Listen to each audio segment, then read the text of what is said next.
নমস্কার বন্ধুরা, আজ আমরা এসেছি পুতুলের জাদুকর পদ্মশ্রী সুরেশ দত্তর বাড়িতে। আর ওনার সাথে আজকে কথা বলবে আর্টফুল সুতপা। আসুন শুনে নিই।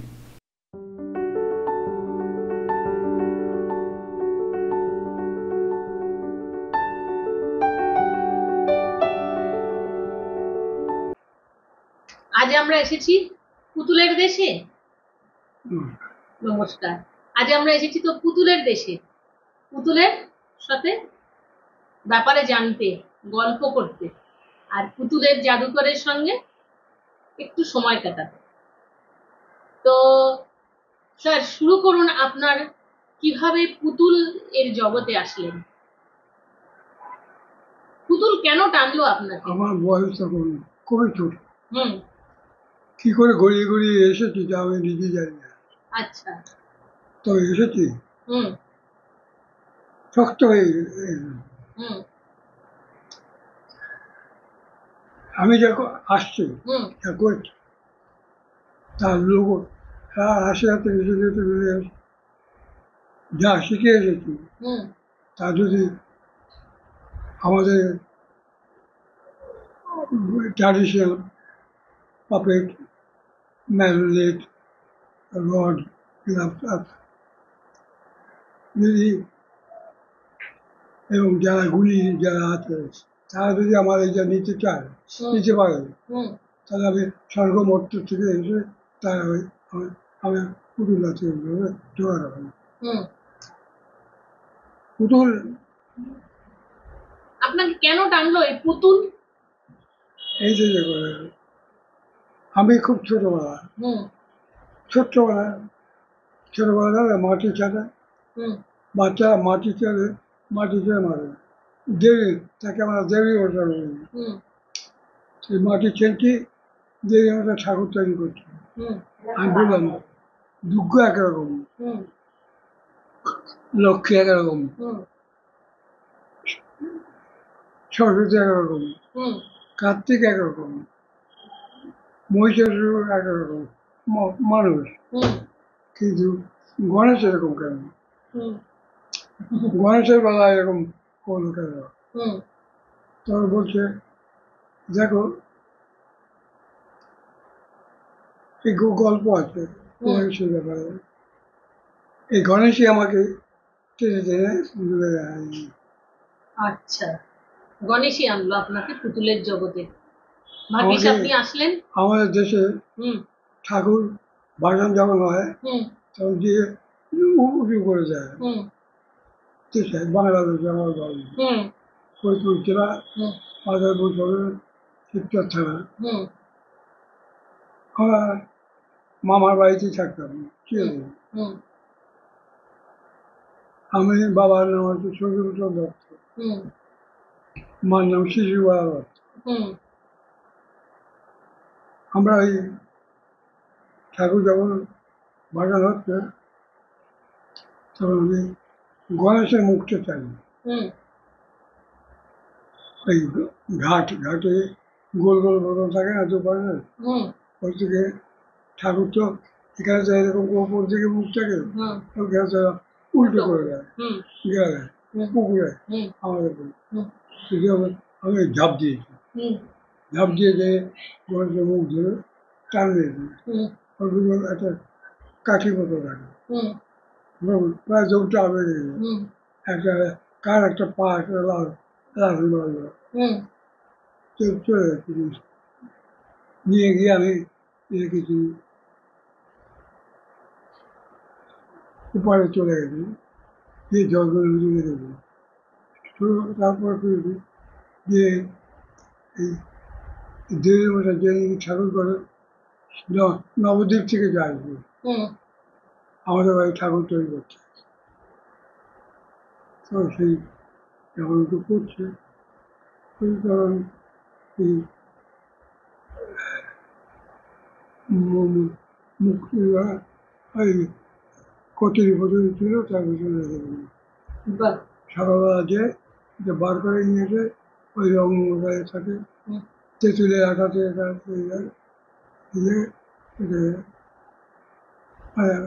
তৈরি করে রং টং করলাম, করে এটাকে একটা বাঁশের বাঁধলাম, বেঁধে বাবার পাঞ্জাবি ছিল, পাঞ্জাবি পিছনে কেটে পাঞ্জাবি পরিয়ে দিলাম। আর এবার জমির ভিতরে শঙ্খ শাক মতো থাকে, সেগুলো দিয়ে বেঁধে বেঁধে গলায় পরিয়ে দিলাম। আর তারপর ভাড়ার ঘর থেকে একটু মিষ্টি মিষ্টি ফল টল এনে পুজো করলাম। এই আপনার পুতুল গড়া।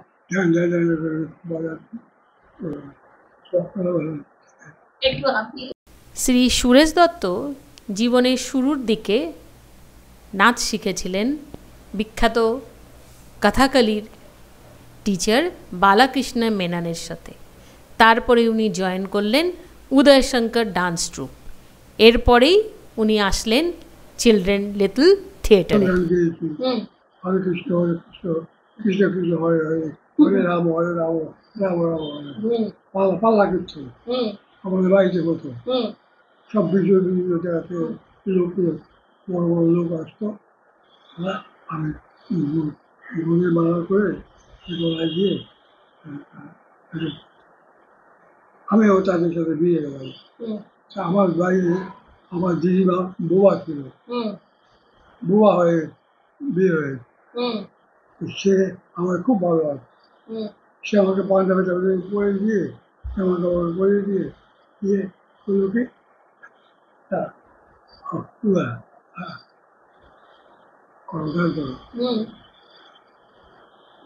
ভিজে দিয়ে পাঞ্জাবি পাঞ্জাবি সব রেডি রেখে দিয়ে বুঝতে পারছেন তো? দিয়ে হরে কৃষ্ণ হরে কৃষ্ণ কৃষ্ণ কৃষ্ণ আর খোল তো আর ভাইলিন পালা পালা একটা দল 1 ঘন্টা, আবার 1 ঘন্টা ভাইলিন। কৃষ্ণ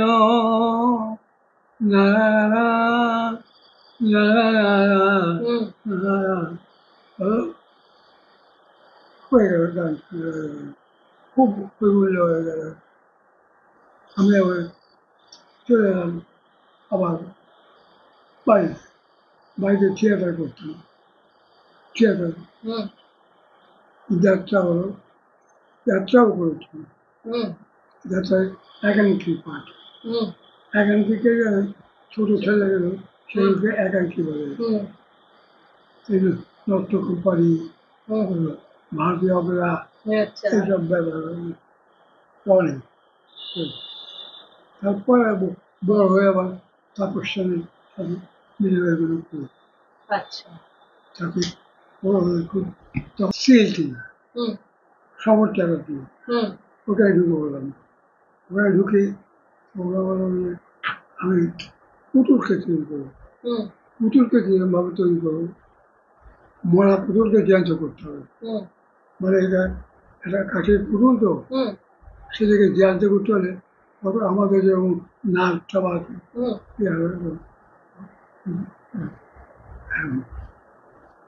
সব করতে হয়, অনেক রকম কলা কৌশল নানা রকম আছে।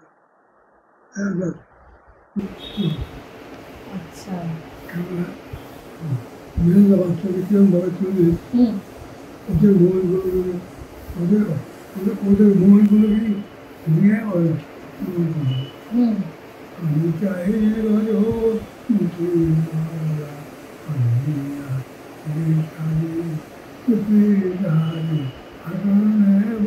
রঙ তুলি এগিয়ে দেব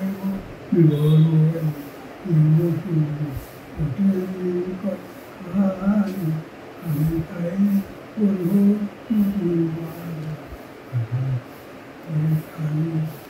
এই হল। শ্রী সুরেশ দত্ত ভারত সরকারের স্কলারশিপ পেয়ে পাড়ি দিলেন সুদূর রাশিয়ায়। পাপেট্রি নিয়ে ট্রেনিং নেওয়ার জন্য। পেয়ে গেলেন গুরুদেব সার্জেইকে। তারপর ফিরে আসলেন দেশে।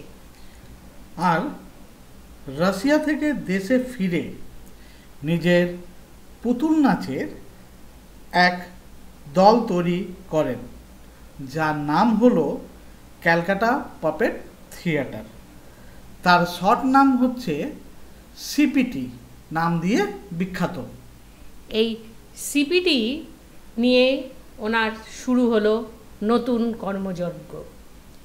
সঙ্গে তখন পেয়ে গেলেন খালেদ চৌধুরী, তাপস সেন, প্রতাপচন্দ্র চন্দ, উৎপল দত্ত, ভি বালসারার মতো বিখ্যাত সব মানুষদের। এদের সকলকে নিয়ে ওনার শুরু হলো নতুন পুতুল নাটকের কাজ। এই কাজের মধ্যে উল্লেখ্য ছিল আলাদিন, রামায়ণ। ছোটদের জন্য উনি তৈরি করলেন ইচ্ছে পূরণ, আর ছোটদের জন্য করলেন আজব দেশ। এই পুতুল নাটক নিয়ে উনি ঘুরে বেরিয়েছেন দেশে বিদেশে, আর পেয়েছেন প্রচুর সম্মান। তবে পদ্মশ্রী সুরেশ দত্তর পুতুল নাচের পাশাপাশি নাটকের মঞ্চ তৈরির প্রতি ছিল প্রবল আগ্রহ। উৎপল দত্তের কল্লোল নাটকের সেট তৈরি করে সাড়া পড়ে যায় সারা নাট্য জগতে।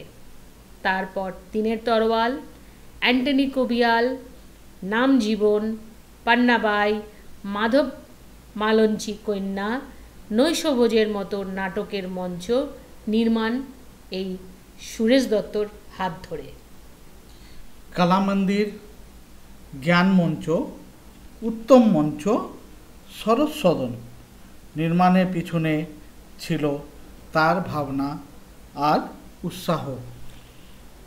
শ্রী সুরেশ দত্তের সারাটা দিন কাটে এখনও পুতুল নিয়ে ভাবনা চিন্তা করে। উনি এখনও ওনার পুতুলদের সঙ্গে কথা বলেন, তাদের নিয়ে নতুন কিছু করার আগ্রহ, প্রোডাকশন নিয়ে চিন্তা ওনার সারাদিন। আসুন দেখে নিই উনি কী কী কথা বলেন পুতুলের সাথে।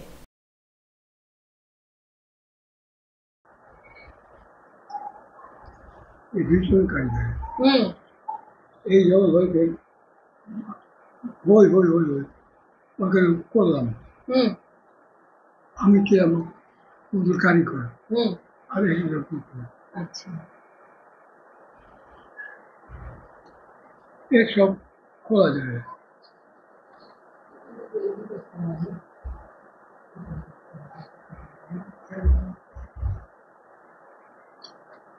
ধরে নিলাম বসে দিলাম, একটা ধরে দিল, ও তখন বলছে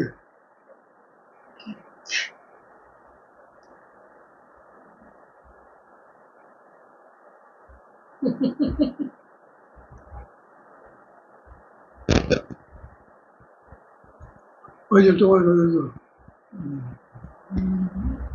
হ্যাঁ দেও না, আন্টি এসছে আন্টি এসছে আন্টি আন্টি। তোমার নাম বলো, তোমার নাম? গোলাবু। আচ্ছা, গোলাবু। গোলাবু। আমার নাম সীতাবু। আমি পাঠ করছি। হ্যাঁ, একবার স্টেজের উপর এটা আমার ভিডিও করছি।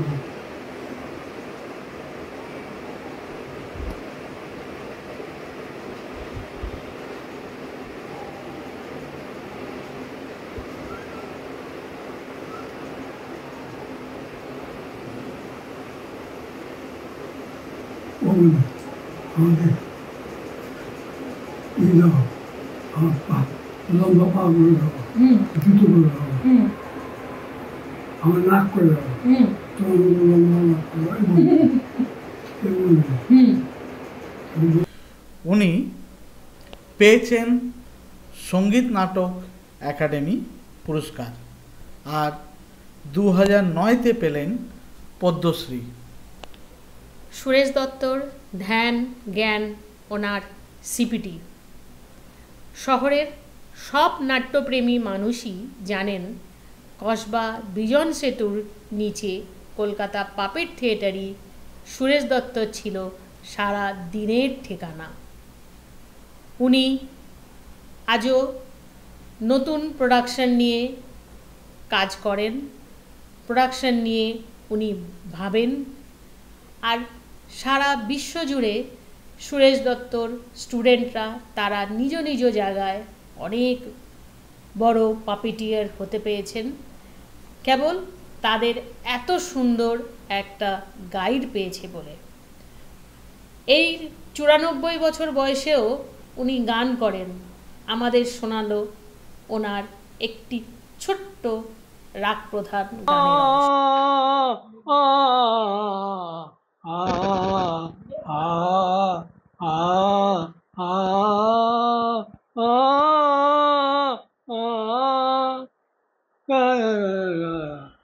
এরকম।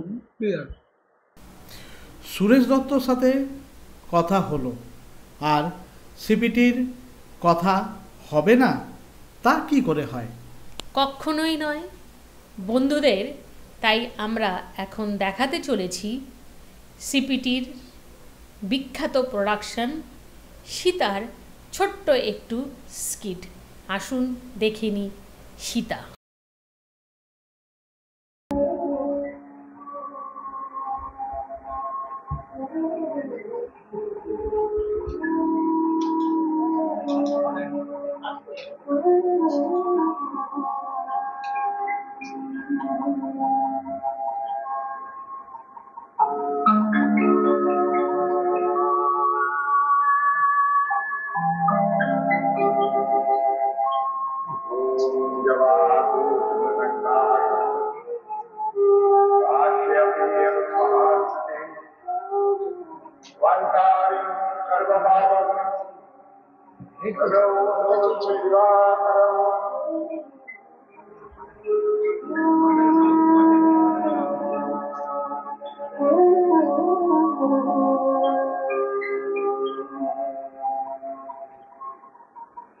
গুরুদেব, কি সংবাদ?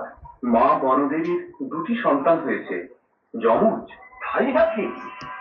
বড় শুভ সংবাদ। যাও যাও, শীঘ্র যাও, সন্তান দুটিকে যত্ন করে লব আর কুশ দিয়ে ঢেকে রাখতে বলো। লব আর কুশ? হ্যাঁ তাই। লব মানে গোপুচ্ছ লোম, আর কুশ হলো দিয়ে তোমার শুকনো তৃণম। যাও, আবার ভাবনা কেন, শীঘ্র যাও। এই সূর্যদেব আশীর্বাদ করো, এই নবজাতকরা যেন তোমার মতোই তেজস্বর হয়, যেন তোমার মতোই পৃথিবীকে আলোকিত করতে পারে।